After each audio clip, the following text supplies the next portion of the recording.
بسم اللہ الرحمن الرحیم۔ السلام علیکم کلاس 3۔ آج کا ہمارا سبق ہے اسلامیات کا، اور آج ہم اس میں پڑھیں گے یونٹ نمبر 5 قرآن و حدیث، سبق نمبر 15 قرآن کی اہمیت۔ کس کے بارے میں آج ہم پڑھیں گے؟ کس کی اہمیت کے بارے میں آج ہم پڑھیں گے؟ آج ہم قرآن پاک کی اہمیت کے بارے میں پڑھیں گے، اور آپ کا لیسن ہے سارہ نے سوچا۔ سارہ کی گھر کام کاج کرنے والی مائی کا بیٹا دبئی میں مزدوری کرتا تھا۔ ایک دن سارہ نے دیکھا وہ مائی کاغذ کے ایک ٹکڑے کو چوم رہی ہے۔ امی نے پوچھا تو بولی یہ میرے بیٹے کا خط ہے، اس نے خط اردو میں لکھا ہے اور مجھے اردو پڑھنی نہیں آتی، بس روزانہ اس کا خط چومتی ہوں، آنکھوں سے لگاتی ہوں، بٹوے میں رکھ لیتی ہوں اور تسلی ہو جاتی ہے۔ سارہ کی امی نے سر پیٹ لیا اور بولی ان باتوں سے خط کیا خاک سمجھ میں آئے گا، لاؤ دو میں پڑھ کر مطلب سمجھا دیتی ہوں۔ امی اسے خط کا مطلب سمجھانے لگی اور سارہ کچھ سوچنے لگی۔ اچھا، سارہ کے گھر کام کرنے والی جو نوکرانی ہوتی ہے، مائی ہوتی ہے، خادمہ جو تھی، ان کا بیٹا کہاں کام کرتا تھا؟ دبئی میں کام کرتا تھا۔ ایک دن سارہ دیکھتی ہے کہ اس کے جو مائی جو ہے وہ ایک خط کے ٹکڑے کو چوم رہی ہے۔ اس کی امی پوچھتے ہیں بیٹا یہ کیا ہے؟ تو وہ کیا بولتی ہے؟ یہ میرے بیٹے کا خط ہے۔ اب انہیں اردو نہیں آتی تھی تو وہ کیا بس خط کو پیار کر کر آنکھوں سے لگا کر بٹوے میں رکھ لیتی تھی۔ پھر سارہ سوچتی ہے کام والی مائی تو ان پڑھ ہے، ٹھیک ہے، انہیں تو پڑھنا لکھنا نہیں آتا، مگر ہم بھی تو اللہ تعالیٰ کی بھیجی ہوئی کتاب کے ساتھ وہی سلوک کرتے ہیں جو مائی نے اپنی بیٹی کے خط کے ساتھ کیا۔ قرآن میں اللہ تعالیٰ نے ہمارے لیے پتہ نہیں کتنے پیغامات دیے ہوں گے، مگر ہم انہیں سمجھ اور ان پر عمل کرنے کے بجائے بس اسی بات پہ خوش ہوتے ہیں رہتے ہیں کہ یہ اللہ تعالیٰ کی کتاب ہے۔ سارہ کیا سوچتی ہے؟ یعنی کہ وہ ایک اس بات پر تفکر کرتے ہیں کہ غور کرتی ہے کہ کام والی مائی کو تو پڑھنا نہیں آتا، مگر ہمیں تو پڑھنا آتا ہے نا۔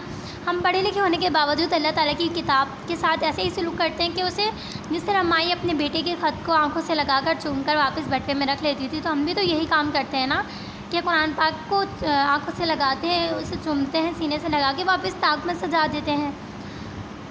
قرآن میں اللہ تعالیٰ نے ہمارے لیے پتہ نہیں کتنے پیغامات دیے ہوں گے، اور ہم انہیں سمجھنے اور ان پہ عمل کرنے کے بجائے بس اسی بات پہ خوش ہوتے ہیں کہ یہ اللہ تعالیٰ کی کتاب ہے۔ ہم یہی کام کرتے ہیں نا کہ یہ اللہ تعالیٰ کی کتاب ہے، ہم بس اسی کا احترام کرتے ہیں، باقی ہم اسے سمجھنے کی کوشش ہی نہیں کرتے کہ اللہ تعالیٰ نے ہمیں کیا میسج دیا ہے، کیا پیغام دیا ہے۔ اچھا، تو ایک بات میں آپ لوگوں کو بتا دوں، آپ لوگ اسٹوریز پڑھتے ہیں نا، کہانیاں پڑھتے ہیں، وہ کیا ہوتی ہیں؟ کچھ ہوتی ہیں سچی، مگر کچھ کیا اکثریت کس پہ بنی ہوتی ہیں؟ اکثریت کہانیاں ایک جھوٹ پہ بنی ہوتی ہے، یعنی کہ ان کا کوئی سر پیر نہیں ہوتا، تو آپ کے دماغ کی خام خیالی ہوتی ہے۔ بہت سارے بچے اسٹوریز پڑھتے ہیں، آپ کو پتہ ہے قرآن پاک میں بہت زیادہ اچھی اسٹوریز ہیں، مگر کون سی ہیں؟ سچی اسٹوریز ہیں، سچے واقعات ہیں، سچی پرانے جو نبی انبیاء کرام گزر چکے ہیں، جو ہماری آنے والی زندگی ہے، جو ہماری پچھلی زندگی گزر چکی ہے، اور جو ہماری آگے زندگی آئے گی، یعنی کہ جو گزر چکی ہے، جو ابھی ہے اور جو آئے گی، ہمارا پاسٹ، پریزنٹ، فیوچر، ہمارا ماضی، حال، مستقبل کیا ہے؟ قرآن پاک میں موجود ہے۔ ہمیں اسے بہت زیادہ سمجھ کے پڑھنے کی ضرورت ہے۔ آپ کو پتہ ہے ہر ایک سورت، ہر ایک آیت ہمیں میسج دے رہی ہوتی ہے۔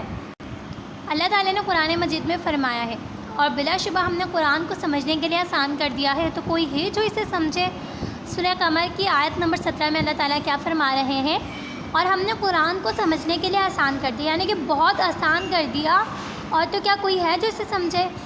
اللہ تعالیٰ فرما رہے ہیں نا کہ کوئی ہے جو اس قرآن پاک کو سمجھے اور سمجھ کے پڑھے، اس پہ غور و فکر کرے کہ میں انہیں کیا پیغام دے رہا ہوں۔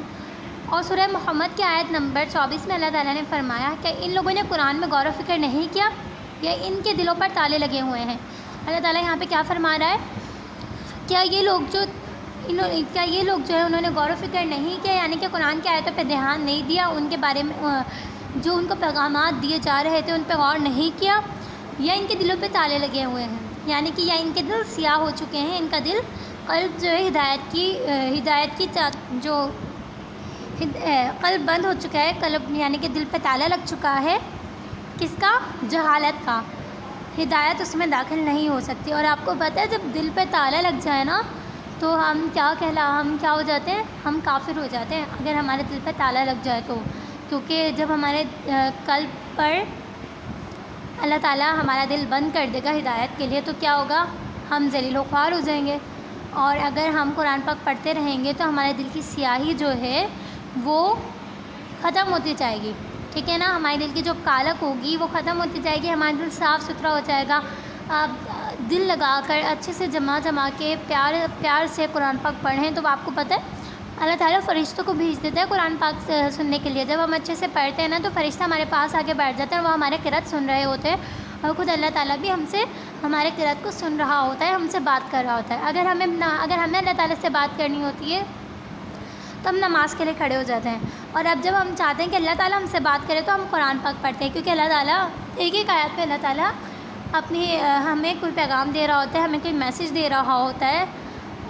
اچھا, اس کے بعد کیا ہمارے پیارے نبی صلی اللہ علیہ وآلہ وسلم نے فرمایا تم میں سے سب سے بہتر وہ لوگ ہیں جو قرآن سیکھیں اور دوسرے کو سکھائیں. یہاں پر کیا بات ہو رہی ہے کہ سب سے اچھا انسان کون ہے؟ سب سے بہترین جو خود بھی قرآن پاک سیکھے اور قرآن پاک سکھائے. سیکھنے کا مطلب یہاں پہ یہ ہے کہ آپ کو یہ پتہ ہونا چاہیے کہ آپ الحمدللہ رب العالمین کا مطلب کیا ہے, آپ کو وہ آیت کیا پیغام دے رہی ہے, جس طرح الرحمن الرحیم, یہ آیت آپ کو کیا پیغام دے رہی ہے. آپ کو اس بات کا مطلب معلوم ہونا چاہیے کہ یہ صورت یا یہ آیت ہمیں کیا پیغام دے رہی ہے. قرآن پاک سیکھنے سے یہ مراد ہے. اب ہماری زبان اردو ہے, ہمیں عربی نہیں آتی, ٹھیک ہے, ہم قرآن پاک پڑھتے ہیں مگر ہمیں سمجھ میں نہیں آتا, تو ہمیں سب سے پہلے کیا ضرورت ہے, ہم اس کا ترجمہ بھی ساتھ ساتھ پڑھیں تاکہ ہمیں پتہ چلے کہ یہ آیت کس بارے میں بات کی جا رہی ہے. جیسے کہ اب آپ دیکھو سورہ بقرہ ہے, سورہ بقرہ لی جاتی ہے, ٹھیک ہے, کیا اسٹارٹ ہوتا ہے الف لام میم ذالک الکتاب لا ریب فیہ. اب ہمیں کیا مطلب پتہ ہے اس کا؟ نہیں پتہ. آپ لوگ بس اسی طرح پڑھتے رہتے ہیں اور آپ کو اس بات کا مطلب نہیں پتہ. اگر آپ ترجمے کے ساتھ پڑھیں گے تو آپ کو کیا ہوگا, اس بات کا مطلب آئے گا کہ ذالک الکتاب, یہ کتاب ہے, لا ریب فیہ, نہیں ہے کوئی شک اس میں. یہاں پہ کیا بات کی جا رہی ہے کہ یہ اللہ تعالیٰ کی کتاب ہے اور کوئی شک اس میں نہیں ہے. اب جب ہم اس کا ترجمہ پڑھیں گے تو ہمیں مطلب سمجھ میں آ رہا ہے کہ کیا بات کی جا رہی ہے. یہ سورہ بقرہ کی پہلی 2 آیتوں میں یہ بات کی جا رہی ہے. ایک طرف تو حروف مقطعات ہے جن کے معنی کون جانتا ہے؟ صرف اللہ تعالیٰ جانتا ہے. الف لام میم, ان 3 حروف کے معنی کون جانتا ہے؟ صرف اللہ تعالیٰ جانتا ہے. اور دوسری طرف کیا ہے؟ ذالک الکتاب لا ریب فیہ, یہ کتاب ہے اور اس میں کوئی شک نہیں ہے, ٹھیک ہے. اور یہ یعنی کہ یہ کتاب اللہ تعالیٰ کی طرف سے نازل کی گئی ہے اور اس میں کوئی شک نہیں ہے. بے شک, کیونکہ یہ الہامی کتاب ہے, اس میں ہم اپنی مرضی سے کوئی رد و بدل نہیں کر سکتے اور اس کی حفاظت کا ذمہ اللہ تعالیٰ نے لیا ہے. اور جب ہم یہ ترجمہ پڑھا, یعنی کہ ابھی ہم نے ان 2 آیت کا ترجمہ پڑھا, تو ہمیں مطلب بھی سمجھ میں آ گیا کہ یہ آیت ہمیں کیا بتا رہی ہے, ہمیں یہ کتاب. اور اسی طرح جب ہم ترجمے کے ساتھ قرآن پاک سیکھ کر پڑھیں گے, اگر آپ لوگ جس طرح انگلش لینگویج سیکھتے ہیں, اردو گرامر سیکھتے ہیں, انگلش گرامر سیکھتے ہیں, اگر آپ اسی طرح عربی گرامر بھی سیکھیں گے تو آپ کو کسی اور ترجمے کی ضرورت نہیں ہوگی. جب آپ پڑھیں گے تو آپ کو خود ہی خود اس کا مطلب سمجھ میں آ جائے گا کہ یہ آیت ہمیں یہ پیغام دے رہی ہے, اس آیت کا ایسا ترجمہ ہے. جیسے کہ اب سورہ کوثر ہے, انا اعطیناک الکوثر, ٹھیک ہے. اب اس کا مطلب کیا ہوا؟ اور بے شک ہم نے آپ کو عطا کی, انا, بے شک ہم نے, اعطیناک, ہم نے آپ کو عطا کی کوثر.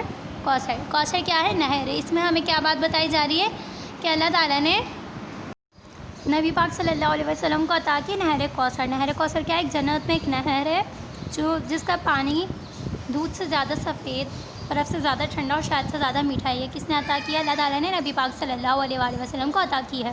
جیسے کہ اب ہمیں اس کا مطلب سمجھ میں آیا, ٹھیک ہے نا, کہ جب ہم قرآن سمجھ کے پڑھیں گے تو ہمیں ایک آیت کا مطلب معلوم ہوگا. اب اسی طرح ہم نیچے ہیں قرآن پاک کے آداب. سب سے پہلے ہمیں کیا کرنا چاہیے؟ ہمیں قرآن سیکھنے اور سمجھنے کے ساتھ ساتھ اس کا بے حد ادب کرنا بھی نہایت ضروری ہے.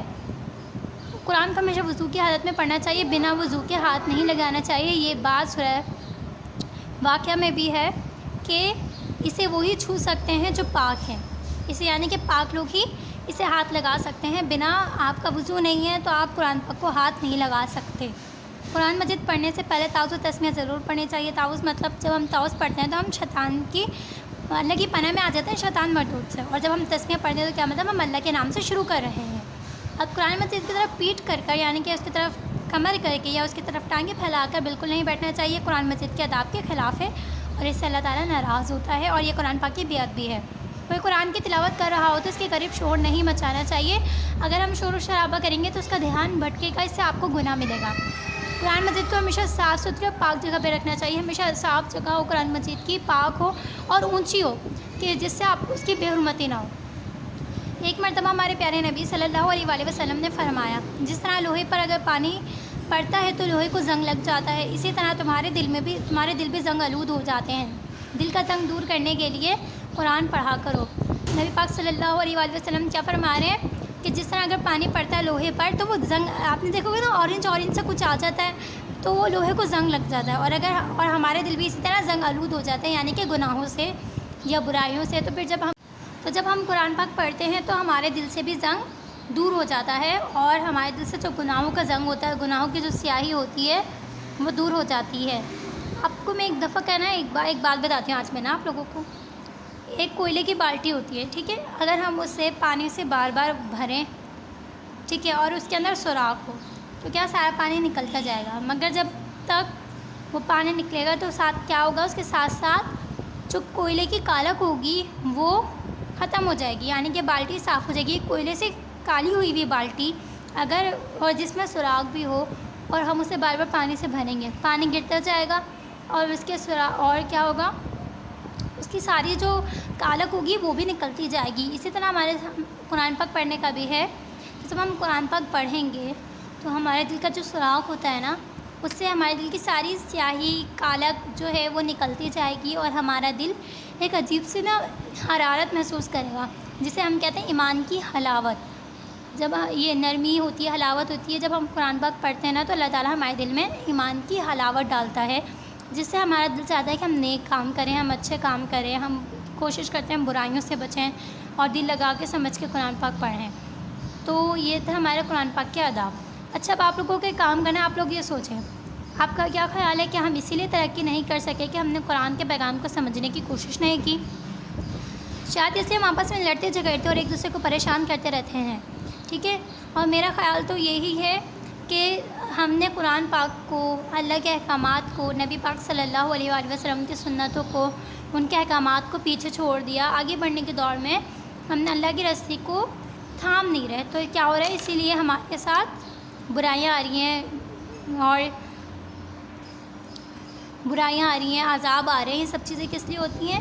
اللہ تعالیٰ کی رسی کو مضبوطی سے جب ہم نہیں تھامیں، اسے نہیں پکڑیں، تبھی ہمارے اوپر یہ سب چیزیں آتی ہیں، جو اللہ تعالیٰ ناراض ہو جاتا ہے جب ہم لوگوں سے۔